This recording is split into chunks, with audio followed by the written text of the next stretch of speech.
Hello, good evening ulit po mga katiya. Ayan, ang sarap ho ng piyentang natin ngayon.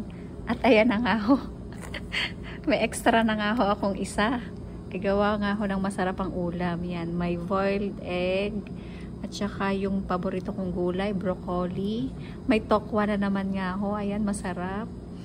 At saka yung karne. Parang lechon yung karne.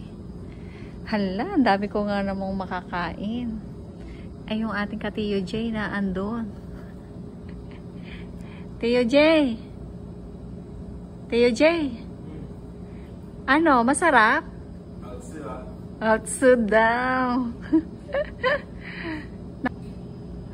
Yan. Masarap daw ang ating piyentang. Kaya mukhang hindi ko ho makakain ata ari. At gawa nga ho ng marami ng pagkain. Kain na po tayo, mga katiya.